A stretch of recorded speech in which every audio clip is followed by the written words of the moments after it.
Assalamualaikum warahmatullahi wabarakatuh. Alhamdulillahilladzi arsala rasulahu bil huda wa dinil haqq liyuzhirahu 'alad dini kullih wa kafa billahi shahida. Ashhadu an la ilaha illallah wahdahu la syarika lah wa ashhadu anna Muhammadan abduhu wa rasuluh. Allahumma salli ala Muhammad wa ala alihi wa ashabihi ajma'in. Amma ba'du fa ya ibadallah, ittaqullaha haqqa tuqatih wa la tamutunna illa wa antum muslimun. Qala Allahu fil Qur'anil Karim, a'udzu billahi minasy syaithanir rajim. Bismillahirrahmanirrahim. Inna a'tainakal kautsar. Sungguh kami telah memberikan kepadamu nikmat yang sangat banyak. Fasholli li rabbika wanhar, maka salatlah untuk Tuhanmu dan berkurbanlah. Inna syani'aka huwal abtar. Sesungguhnya orang-orang yang membencimu dialah yang terputus. Al-Quran Surah Al-Kautsar ayat 1 sampai 3. Wa fil ayatil ukhra, di dalam ayat yang lain, qala Allah Ta'ala, Allah berfirman, wa andim fin nasi, dan serulah seluruh manusia bil haji, untuk menunaikan ibadah haji. Ya'tuka rijalan, niscaya mereka itu akan datang untuk menunaikan ibadah haji kepadamu dengan berjalan kaki. Wa ala kulli dhamirin, dan mereka itu datang dengan unta yang kurus. Ya'tina min kulli fajjin amiq, semua itu mereka akan datang dari segala penjuru arah dunia ini. Al-Quran Surah Al-Hajj ayat ke-27. Allahu Akbar, Allahu Akbar, la ilaha illallah wallahu akbar, Allahu Akbar walillahil hamd. Hadirin jamaah salat Id yang dimuliakan Allah, pagi ini kita berada pada tanggal 10 Dzulhijjah 1446 Hijriah. Dzulhijjah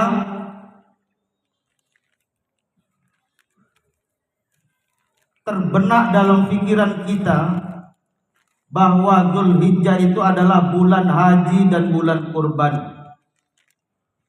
Dua ibadah inilah yang secara besar di bulan Dzulhijjah menjadi rangkaian ibadah umat Islam di seluruh dunia, yang kemudian umat Islam merayakan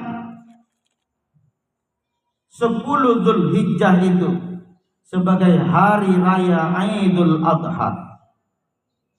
Ketika Rasulullah hijrah dari Makkah ke Madinah, Rasulullah melihat orang-orang Madinah sedang berhari raya. Kemudian Rasulullah bertanya, hari apakah yang kalian rayakan hari ini? Orang-orang Madinah mengatakan waktu itu masih Yathrib, belum namanya menjadi Madinah Al-Munawwarah. Orang-orang Yathrib itu menjawab, ya Rasulullah, ini adalah hari raya kami. Maka hadirin, kemudian Rasulullah bersabda, innallaha qad abdalakum bihima khairan minhuma yaumal adha wa yaumal fitri. Sesungguhnya Allah telah mengganti dua hari raya kalian ini untukmu yang lebih baik lagi, yakni yaumal adha, hari raya adha, wa yaumal fitri, dan hari raya fitri. Maka hari ini tepat 10 Dzulhijjah adalah hari raya yang memang Allah siapkan untuk umat Islam, untuk kita bisa berbahagia. Bahkan Rasulullah menyebutkan dalam hadis riwayat Abu Dawud, inna a'zamal ayyam, sesungguhnya hari yang paling agung indallahi ta'ala, di sisi Allah ta'ala itu adalah yaumun nahar, hari nahar. Hari nahar itu adalah tanggal 10 Dzulhijjah. Jadi Idul Adha 10 Dzulhijjah itu disebut dengan yaumun nahar, hari nahar. Hari menumpahkan darah, hari menyembelih.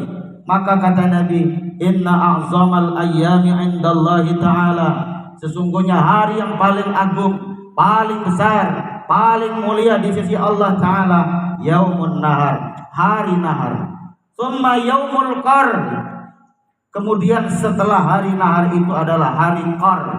Para ulama kemudian menyebutkan bahwa yaumul qar itu, hari qar itu adalah hari tasyrik, tanggal 11, 12 dan 13 Dzulhijjah, yakni hari Sabtu, Ahad dan hari Senin. Allahu Akbar, Allahu Akbar, la ilaha illallah wallahu akbar, Allahu Akbar walillahil hamd. Hadirin jamaah salat Id yang dimuliakan Allah. Ketika kita bicara tentang hari raya Idul Adha, yang terbenak dalam pikiran kita adalah kurban dan haji. Kalau kita bicara tentang kurban dan haji, yang terbenak dalam pikiran kita adalah seorang Nabi Allah yang bernama Nabi Ibrahim. Dan Nabi Ibrahim ini adalah salah satu nabi dari 120.000 nabi. Dalam riwayat yang lain disebut 124.000 nabi, 313 rasul. Dalam riwayat yang lain disebut 315 rasul. Ibrahim inilah satu-satunya nabi dan rasul yang Allah sebut dengan Khalilullah. Allah sebutkan dalam Al-Quran surah An-Nisa ayat 125, wattakhadallahu Ibrahima khalila, dan Allah menjadikan Ibrahim itu adalah khalila. Kalau kita buka kamus bahasa Arab, khalil itu artinya kekasih. Dari ribuan nabi dan ratusan rasul, semuanya itu disayang sama Allah, kekasih Allah. Tapi yang satu-satunya disebutkan dalam Quran sebagai kekasihnya hanya Ibrahim alaihissalam. Wattakhadallahu Ibrahima khalila. Allah menjadikan Ibrahim itu sebagai kekasihnya. Muncul pertanyaan, kenapa dari ribuan nabi, ratusan rasul itu hanya Ibrahim yang disebutkan oleh Allah dalam Al-Quran sebagai Khalil, sebagai kekasihnya? Dalam berbagai kitab, para ulama kemudian menyebutkan paling tidak ada beberapa alasan Allah membuat dan menyebutkan Ibrahim sebagai kekasihnya. Yang pertama adalah Karena Nabi Ibrahim orang yang paling bertawakal kepada Allah, yang tawakalnya hampir-hampir tidak ada yang bisa menandingi. Sama-sama kita ketahui, ketika Nabi Ibrahim akan dibakar, ini kisahnya sangat panjang dalam Quran. Mulai Nabi Ibrahim menghancurkan Ka'bah di istananya Raja Namrud, raja yang paling zalim di dunia ini. Kemudian Nabi Ibrahim akhirnya dihukum untuk dibakar. Ketika mau dibakar, api sudah berkobar. Datang 3 malaikat Allah kepada Nabi Ibrahim. Yang pertama malaikat Jibril, yang kedua malaikat pembawa angin, dan yang ketiga malaikat yang menurunkan hujan. Malaikat Jibril menawarkan kepada Nabi Ibrahim, menawarkan bantuan supaya tidak terbakar. Malaikat yang membawa angin menawarkan kepada Nabi Ibrahim untuk menghembuskan anginnya supaya semua api yang sudah berkobar itu mati. Dan malaikat yang membawa hujan menurunkan hujan, memberikan bantuan kepada Nabi Ibrahim untuk menurunkan hujan supaya api yang berkobar itu pun mati. Kisah ini disebutkan dalam kitab Al-Bidayah wan Nihayah karangan Imam Ibnu Katsir, terdiri dari 7 jilid yang aslinya berbahasa Arab dan 21 jilid untuk kitab terjemahannya. Hadirin rahimakumullah. Ketika 3 malaikat datang menghampiri Nabi Ibrahim menawarkan bantuan, Nabi Ibrahim tidak menerima bantuan 3 malaikat itu. Tapi apa yang dilakukan oleh Nabi Ibrahim? Nabi Ibrahim mengatakan, hasbunallah wa ni'mal wakil.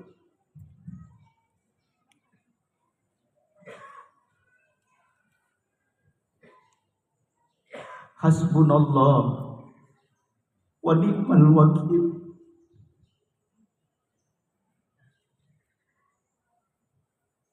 Cukuplah Allah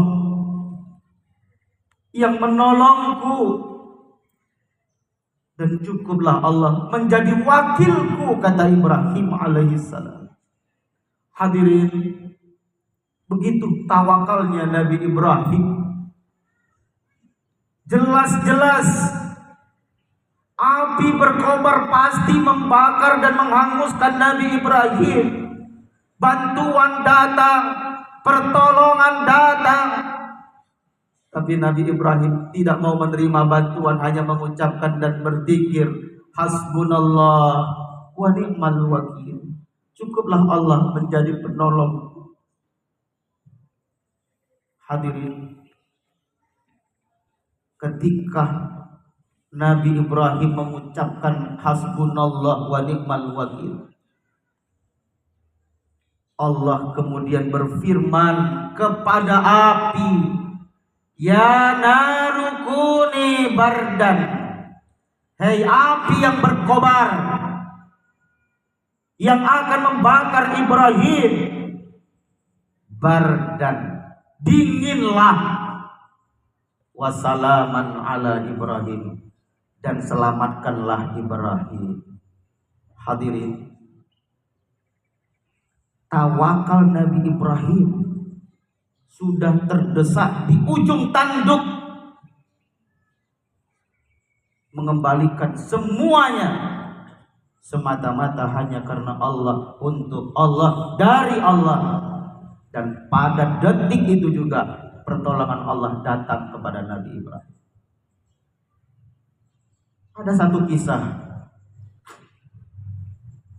dari seorang sufi yang bernama Hatim Al-A'sam. Hatim Al-A'sam ini seorang sufi, orang soleh, tapi hidup sederhana. Kerja hari ini untuk makan hari ini, Tidak ada simpanan. Satu ketika Hatim Al-A'sam ini selesai sholat Isya, bercengkrama dan berdialog, berdiskusi dengan jamaah lain di masjid. Salah satu diskusi Hatim Al-A'sam dan dengan jamaah yang lain adalah diskusi tentang nikmatnya menunaikan ibadah haji di Makkah. Sehingga muncul semangat, spirit, keinginan kuat Hatim Al-A'sam ini untuk menunaikan ibadah haji pada waktu itu. Dan kebetulan waktu itu adalah bulan haji. Begitu sampai di rumah, Hatim Al-A'sam ini cerita kepada istri dan anak-anak, menyampaikan keinginannya untuk pergi haji tahun ini, meninggalkan keluarga.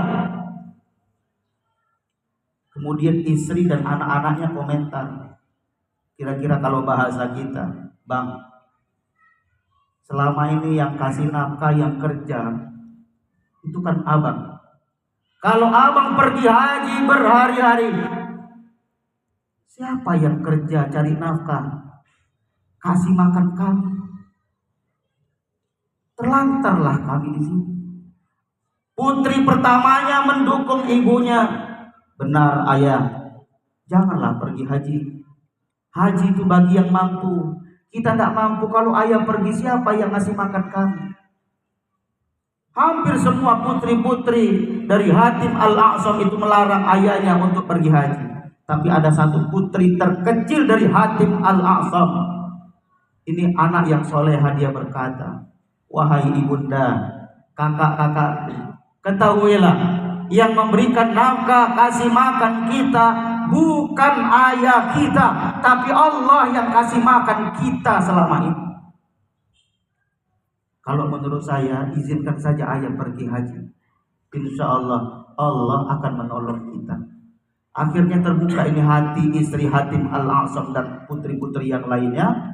Keesokan harinya Hatim Al-A'sam ini pergi berhaji. Begitu mau berangkat, disambut, dilepas dari rumah.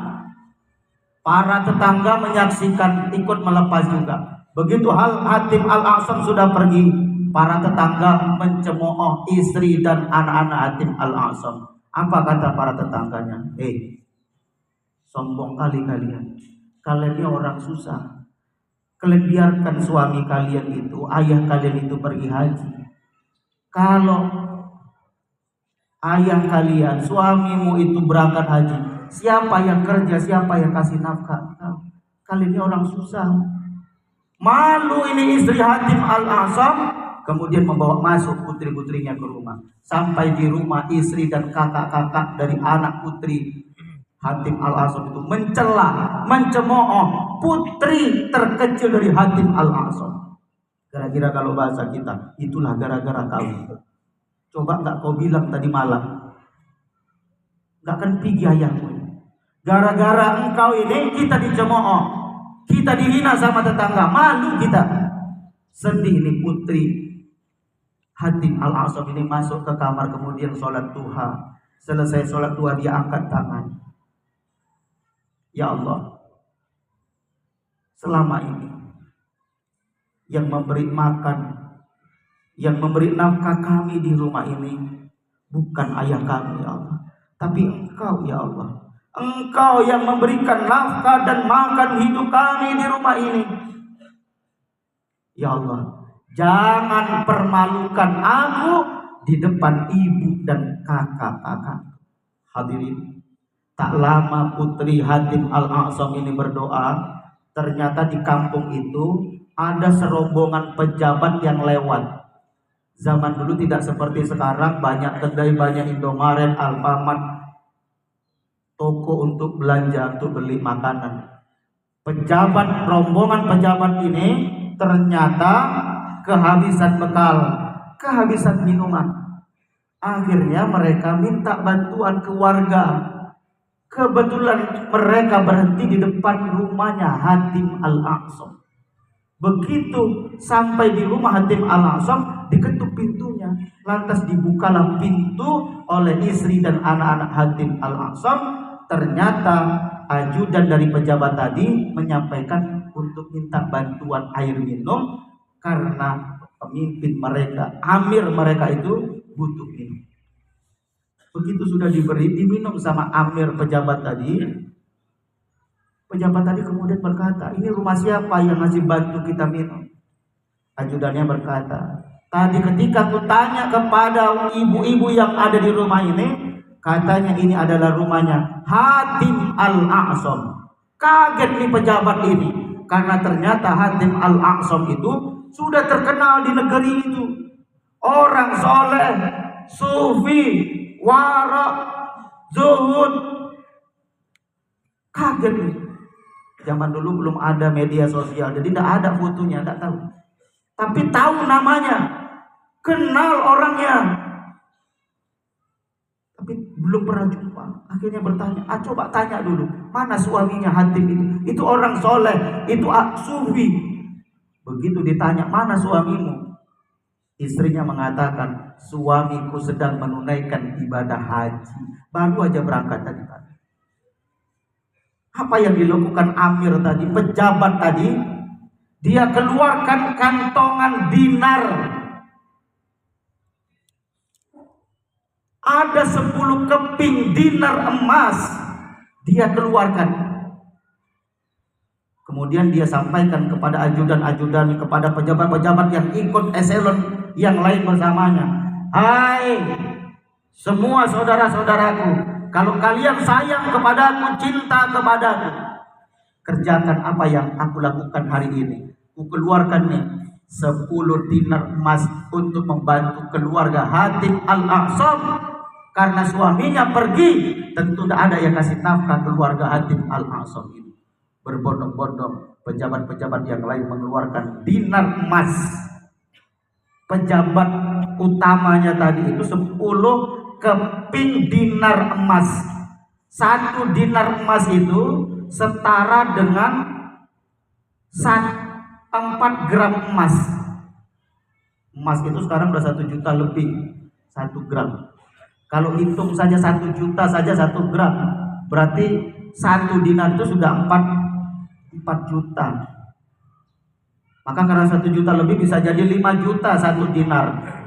10 keping dinar. Amir itu mengeluarkan, berarti 5 juta dikali 10, 50 juta. Belum yang lainnya, ratusan juta keluarga Hatim Al-A'sam karena tawakal kepada Allah. Hari itu juga diberikan oleh Allah rezeki yang tidak diduga-duga dan tidak disangka-sangka. Hadirin, kalau kita ngaji bicara tentang tawakalnya Nabi Ibrahim, itu contoh yang ditiru oleh Hatim Al-A'sam. Di masa Umar bin Khattab, Umar bin Khattab itu ketika jadi khalifah, selesai sholat, Umar itu tidak langsung pulang. Umar itu biasanya duduk di salah satu dinding Masjid Nabawi itu.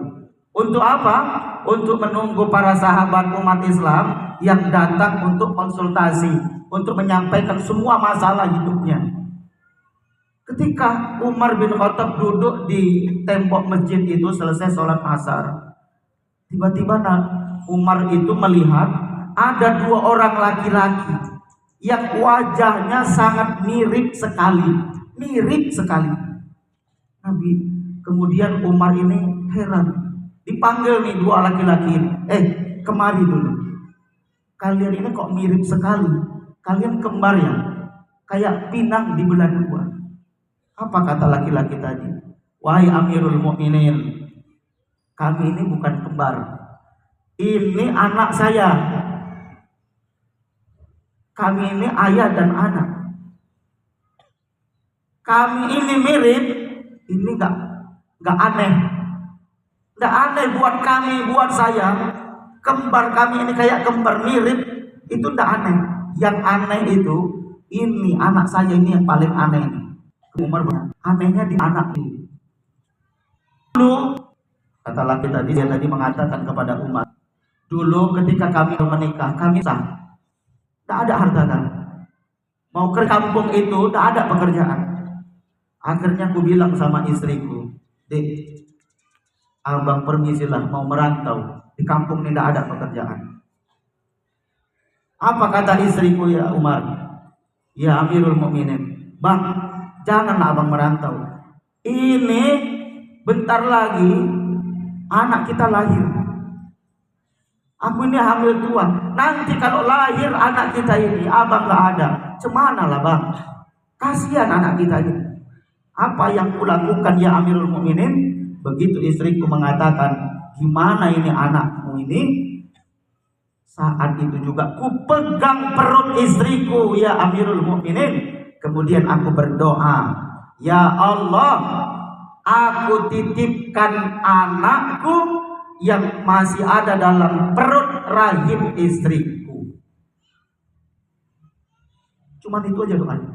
Berangkat nih suami, istri ikhlas. Tak lama di perantauan, hasil sudah mulai nampak dan sudah diperkirakan ini bakal dalam waktu dekat istri akan melahirkan. Pulang nih suami, begitu sampai di rumah, ternyata ramai orang di rumah itu. Ditanya, "Ada apa ini? Kok ramai? Mana istrimu?" Keluarganya kemudian mengatakan, "Istrimu sudah 3 hari 3 malam meninggal dunia, dan anak dalam rahimnya pun ikut sudah dikuburkan." Sedih nih suami ini. Kemudian minta diantarkan ke kuburannya. Singkat cerita, ternyata suaminya minta kuburan itu dibongkar. Begitu kuburan itu dibongkar, ini kisah dalam kitab Qasasul Anbiya karangan Imam Ibnu Katsir. Itu bab tentang Khulafaur Rasyidin, khususnya Umar bin Khattab. Begitu kuburan itu dibongkar, ternyata ada bayi di dalam kuburan itu, yang ternyata atas izin Allah istrinya yang sudah meninggal melahirkan dalam kuburan. Begitu diambil itu bayi, ada suara terdengar oleh suami tadi, "Andai kata dulu engkau berdoa, ya Allah, kutitipkan istri dan anakku yang ada dalam rahim istriku kepadamu, niscaya istri dan anakmu pun masih hidup." Hadirin jamaah yang berbahagia, begitulah tawakal kepada Allah, ternyata segalanya akan kembali dalam kebahagiaan. Hadirin yang berbahagia, yang terakhir, Ibrahim disebut kasih Allah karena Nabi Ibrahim tidak hanya dirinya bakar, rela meninggalkan keluarganya turun pasir yang tandus, yang tidak ada apa-apa dan tidak ada manusia. Hajar dan Ismail waktu itu masih kecil, masih bayi, dibawa dari Palestina ke Makkah. Ada orang dari Palestina ke Mekah itu, istrinya nanya, "Bang, kita mau kemana? Anak kita ini masih bayi." Nabi Ibrahim gak jawab, diam saja. Begitu sampai di Mekah, Nabi Ibrahim pun gak jawab. Sampai kemudian istrinya berkata, "Ya Ibrahim, wahai Ibrahim suamiku, aina tadhabu? Mau kemana engkau? Apakah engkau tinggalkan kami di tempat yang gersang ini, yang tidak ada apa-apa? Fihi insun wala syai'. Di sini tidak ada orang, di sini tidak ada apa-apa. Kau mau tinggal di sini?" Tidak ada satu kata pun jawaban dari Nabi Ibrahim. Nabi Ibrahim diam saja. Hadirin, beginilah laki-laki. Laki-laki itu lebih banyak diam, tak mau banyak cakap. Ada masalah, pendam sendiri. Ada beban, pendam sendiri. Ditanya istri pun tak mau jawab. Nabi Ibrahim tak mau. Dari Palestina sampai Mekah ditanya, tak mau jawab. Udah ditinggal. "Ya Ibrahim suamiku, mau kemana engkau? Kau tinggal kami di sini?" Tidak jawab juga. Akhirnya Hajar istri Nabi Ibrahim itu berkata, "Ya Ibrahim, wahai suamiku, Allahul ladzi amaraka bihada." Ya Ibrahim suamiku, Apakah Allah yang nyuruh engkau untuk meninggalkan kami di sini? Nah, disitulah begitu Allah yang disebut, Nabi Ibrahim baru menjawab. Itu pun cuma satu kata, naam, benar, betul, cuma itu aja, tidak ada yang lain. Kemudian Nabi Ibrahim pergi. Begitu Nabi Ibrahim pergi, istrinya Hajar kemudian berkata, idza la yudayyi'una, kalau begitu Allah tak mungkin menelantarkan kami, karena Allah lah yang akan memberikan kami hidup di tanah yang tandus ini. Akhirnya Nabi Ibrahim pergi. Begitu udah gak nampak lagi istri dan anaknya, Nabi Ibrahim kemudian menghadap ke Ka'bah itu dan mengangkat kedua tangannya seraya berdoa, Rabbana, Tuhan, inni askantu min dzurriyyati, kutinggalkan keluargaku, anak dan istriku, biwadin ghairi dzar'in inda baitikal muharram, di tempat yang tidak ada apa-apa, di tempat lembah yang tandus, tidak ada tanaman di sisi rumahmu ya Allah. Hadirin, ini contoh dari istri yang solehah, istri yang patuh kepada suami. Satu ketika Rasulullah berkata, idza sholat, apabila perempuan itu, idza sholatil mar'atu khamsaha, apabila perempuan itu sholat 5 waktu, tidak ada sholat sunat, tidak ada sholat tahajud, cuma sholat fardu saja. Wasamat sahroha, cuma puasa Ramadan, tidak ada puasa sunat. Wa hafizatil farjaha, dia jaga harga dirinya. Wa ata'at zaujaha, dia taat, dia patuh kepada suaminya. Kilalaha, nanti di akhirat akan dikatakan kepada wanita-wanita yang dia cuma sholat 5 waktu, puasa Ramadan saja, tidak ada sunat-sunatnya dikerjakan, dia jaga harga dirinya, dia patuh taat kepada suaminya, dikatakan ketika di akhirat nanti, udkhulil jannah, hei perempuan-perempuan, masuklah ke surga, min ayyi abwabil jannati syi'ti, masuklah ke surga dari pintu mana saja. Surga itu ada 8 pintu. Ibu-ibu paling gampang masuk surga, cukup sholat 5 waktu, puasa Ramadan, jaga harga diri, patuh suami, masuk surga. Tidak ada perlu yang lain-lain, cuma itu saja, masuk surga. Laki-laki belum tentu masuk surga. Maka jadi istri soleha itu paling gampang. Tapi begitu pun, ternyata yang paling banyak masuk neraka itu perempuan. Selesai khutbah, Nabi begitu khutbah seperti ini, Nabi berjalan ke belakang.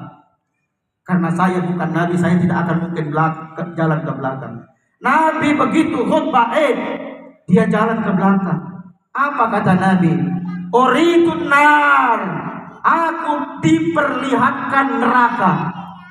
Fa idza aktsaru ahlihan nisa yakfurna, aku diperlihatkan neraka dan isinya itu paling banyak adalah perempuan yang yakfurna, yang kufur, yang ingkar, yang kafir. Tiba-tiba ada ibu-ibu berdiri, ya Rasulullah, ayakfurna billah, ya Rasulullah, perempuan itu banyak masuk neraka itu, apa karena dia kufur kepada Allah? La, tidak, kata Nabi. Yakfurnal ashirah, perempuan itu banyak masuk neraka itu bukan karena kufur kepada Allah, tapi dia kufur kepada al-ashirah. Al-ashirah itu kalau kita buka dalam kamus bahasa Arab, artinya adalah pendamping. Kalau ibu-ibu, perempuan, pendampingnya pasti laki-laki, laki-lakinya itu pasti suami. Maka ibu-ibu perempuan yang paling banyak masuk neraka itu bukan karena tak sholat sunat, bukan karena tak puasa sunat, tapi karena durhaka, karena kufur kepada suaminya. Kenapa demikian? Di ujung hadis itu Kata Nabi, ma ra'aitu minka khairan, ma ra'aitu minka khairan qattun. Kalau suaminya sudah buat kebaikan, suaminya sudah buat sesuatu yang benar, tiba-tiba ada satu saja kesalahannya, satu saja kekurangannya, sekian tahun hidup bahagia, tiba-tiba hidupnya sengsara. Yang sekian lama bahagia dibuat suaminya, itu dianggap tidak ada sama istri itu, kata Nabi. Malah dia mengatakan, ma ra'aitu minka khairan qattun. Kayak tidak ada hebatnya kau ini sebagai suamiku. Maka perempuan yang seperti ini, kata Nabi, kebanyakan masuk ke dalam neraka. Maka kemudian Nabi mengatakan, tasaddaqa, bersedekahlah kalian ibu-ibu semuanya. Fa inna aktsarakunna hatabu jahannam, karena neraka jahanam itu nanti akan dibuat bahan bakarnya dari perempuan-perempuan yang ada di neraka itu. Li'anna kunna takthirna syakata wa takfurnal ashirah. Perempuan itu selain masuk neraka paling banyak, nanti akan dijadikan bahan bakar api neraka, karena perempuan itu, kata Nabi, tuktirna syaka, banyak mengeluh, wa takfurnal ashirah, dan mengingkari kelebihan suaminya. Faja'alna yatasaddaqna min hailiyin. Begitu Nabi mengatakan bersedekahlah, karena ibu-ibu nanti banyak masuk neraka dan bahan bakar api neraka dari kaum perempuan, kata Nabi, tasaddaqah, maka buru-buru semua ibu-ibu mengeluarkan cincin dan kalung, gelamnya, perhiasannya, semuanya dibuka, disedekahkan. Dan kebetulan pada saat itu Bilal bin Rabah berdiri di samping Rasulullah, membentangkan sorbannya, dan di atas sorban itulah ibu-ibu pada zaman Rasulullah mengeluarkan sedekah emas, kemudian gelam, kalung, perhiasannya untuk disedekahkan supaya masuk ke dalam surga Jannatul Na'im. Allahu Akbar, Allahu Akbar, la ilaha illallah, wallahu akbar, Allahu Akbar, walillahil hamd. Hadirin, mudah-mudahan bisa menjadi iktibar buat kita lewat Idul Adha tahun ini, kita menjadi orang yang bertawakal kepada Allah, pasrah sepenuhnya kepada Allah dengan apa yang sudah ditetapkan oleh Allah kepada kita, dan jadilah kita orang-orang yang selalu bersyukur kepada Allah. Mari kita akhiri khutbah ini dengan berdoa kepada Allah, memohon kepada Allah. Allahumma ighfir lana walil mu'minina wal mu'minat wal muslimina wal muslimat al ahya'i minhum wal amwat innaka sami'un qaribun mujibud da'wat. Rabbana taqabbal minna innaka antas sami'ul alim wa tub 'alaina innaka antat tawwabur rahim. Rabbana zalamna anfusana wa illam taghfir lana wa tarhamna lanakunanna minal khasirin. Rabbana atina fid dunya hasanah wa fil akhirati hasanah wa qina adzaban nar. Walhamdulillahi rabbil alamin. Wabillahi taufiq wal hidayah. Wassalamu alaikum warahmatullahi wabarakatuh.